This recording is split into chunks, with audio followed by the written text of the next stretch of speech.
안녕하세요. 디온클리닝 홍대점 대표원장 민준호입니다. 이번 영상 주제는 이제 여름이 다가오고 있기 때문에 실질적으로 레이저 제모에 대한 궁금증이 많아지는 시기이기도 하고 많이 물어보시는 내용들이 있어서 그거에 대해서 한번 간단히 설명을 드려볼까 해요.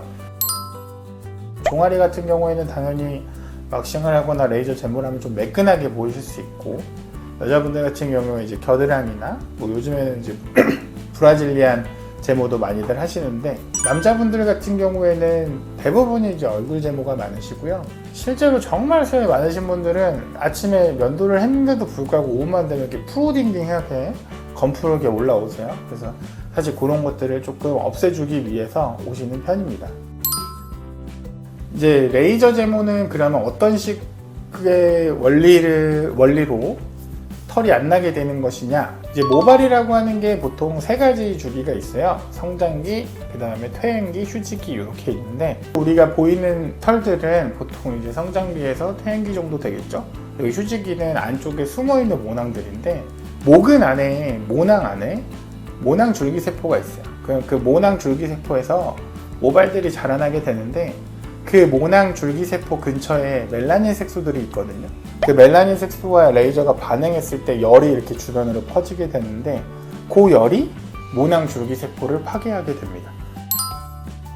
사실 여성분들 같은 경우에 얼굴에 있는 잔털이나 뭐 겨드랑이 털, 종아리 같은 경우에 밀도나 모근의 두께에 따라서 좀 다르긴 하겠지만, 보통 여자분들은 5번 정도 했을 때 80-90% 정도는 많이 없어지시는 것 같아요.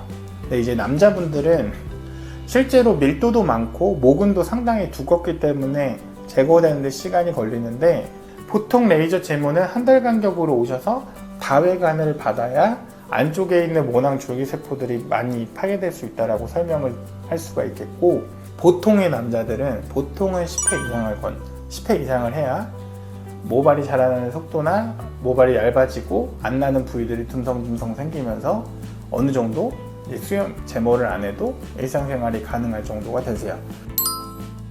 제 기준에서 얘기하는 거는 반영구적인 것 같아요. 아까 말씀드렸던 휴지기에 있는 모낭들도 있을 수 있고 새로 생기는 것들도 있을 수 있기 때문에, 실제로 뭐 20번씩 하신 분들 보면 한 그래도 몇 개월 지나면 몇 가닥씩 조금 나는 게 보여요. 그래서 그런 분들은 보통 한 2달에서 3달 간격으로 조금씩 해주시거든요. 그래서 영구적이긴 하지만 완전히 다 없앤다라는 거는 조금 불가능에 가깝기 때문에 반영구적이다 라고 저는 생각합니다. 피부가 어느 정도는 레이저를 받게 되면 약간의 데미지가 있기 때문에 그 기간에는 피부 장벽으로서 역할을 잘 못해서 가려울 수 있거든요. 그래서 충분하게 재생크림이나 보습크림을 잘 발라주셔야 되고요. 남자분들 같은 경우에 간혹 가다가 모발의 밀도가 너무 많고 모근이 너무 두꺼운 경우에 레이저랑 그 멜라닌 세포가 반응하는 열 에너지가 너무 커서 화상이나 모낭염이 생기시는 분들이 간혹 가다 있어요. 병원에서 시술하시는 의사 선생님들이 개개인에 맞춰서 출력값을 조금 조절해서 해야 되는 필요성이 있고, 무조건 세게 쏜다고 좋은 게 아니라는 뜻입니다. 근데 여름이 되고 노출이 많아지는 시기이기 때문에 어떤 레이저 제모나 이런 것들이 관심이 많아질 시기이기도 하고 궁금한 점도 많으셨을 텐데, 제 영상이 조금이나마 도움이 되셨으면 합니다. 감사합니다.